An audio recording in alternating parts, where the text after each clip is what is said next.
É maravilhoso. Casar é maravilhoso. Inclusive, eu quero compartilhar com vocês aqui algo que aconteceu comigo e com a minha esposa, né?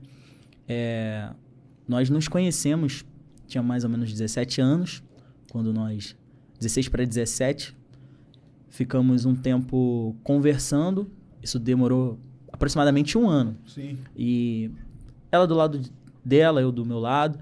E com o tempo, depois de 1 ano conversando e tal, aí nós começamos a nos relacionar, né? Relacionar no sentido de beijo, abraço, aquela coisa toda, né? Como um adolescente. E depois de bom tempo conversando, assumimos o nosso relacionamento. Ficamos 1 ano namorando. Depois de 1 ano namorando, fomos noivar. Pedi os pais dela, a mão dela como noiva, né? E nesse intervalo como noivo, foi aonde nós erramos. Como 2 jovens, né? Eu era músico na casa do Senhor, era baterista, e nós acabamos nos abrasando. Nós conversávamos isso ali na mesa, e eu quero deixar esse recado para essa geração que nos ouve. Deus, ele é tão maravilhoso que ele permite você plantar o que você quiser. Só que ele é justo. Você só vai colher exatamente o que você plantar. E por essa consequência do pecado, assim que nós caímos, né? Eu cheguei para minha liderança, cheguei para a liderança dos jovens, cheguei para o meu pastor e confessei o pecado, porque a confissão, ela tem que ser tão necessária quanto o ato de pecar. Ah, pequei porque eu era fraco. Não, você pecou porque você quis. Sim. Não, eu caí porque eu estava apaixonado. Não, você caiu porque você quis. Então, o mesmo caráter que você tem para poder pecar, você tem que ter para poder confessar. E hoje, é muito fácil achar que está escondendo da liderança. Só que nós temos um Deus que vê tudo. Nós temos um Deus que ele contempla tudo. Ele vê o que a sua mãe não vê, o que o seu pai não vê, o que o seu pastor não vê. Ele está vendo tudo.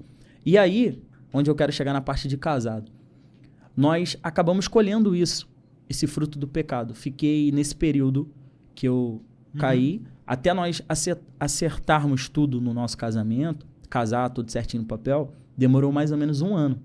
E nisso nós já estávamos morando junto. Com isso, eu tinha vergonha de ir nas igrejas. Por quê? Músico, conhecido, por onde eu ia sempre alguém chamava para o altar para tocar. E o meu medo de chegar no ambiente e dizer não fez com que eu ficasse em casa. E nesse período foram abrindo lacunas. Porque um abismo chama outro abismo. Eu pequei, foi um abismo. E com isso, foi abrindo outros abismos. O ambiente, o espaço que não é ocupado por Deus, ele vai ser ocupado por alguém. E aí, se você não está fortalecendo o teu espírito, a tua carne está aguçada. E aonde eu comecei a me envaidecer. Em qual sentido? Não ia para a igreja, mas procurava ocupar isso dentro da academia. E isso só foi me gerando consequências. Em qual sentido? Eu chegava do trabalho e ia direto para a academia. E nesse intervalo de academia, você sabe que na academia tem vários tipos de lascívia. Okay. E nós, como jovens casados, né, entre aspas, morávamos juntos, começou a ter muita divergência no nosso relacionamento. Ela com 19, eu com 19, e aí eu só queria saber de treinar, de malhar, e a vaidade entrou tanto no meu coração que eu tinha o prazer de sair na rua de mão dada com ela, passava-se uma mulher ou qualquer outro tipo, né, de pessoa ali do sexo feminino, me olhava e eu de mão dada com ela olhava também. Porque a vaidade foi tomando conta do meu coração. E por eu ter pecado lá atrás, isso foi uma lacuna para me colher aquilo que eu tinha feito. E nós carregamos isso durante o nosso relacionamento por um bom tempo. Tínhamos sempre que conversar com os líderes, com os pastores, porque o pecado ele trouxe muitas consequências ruins para o nosso relacionamento.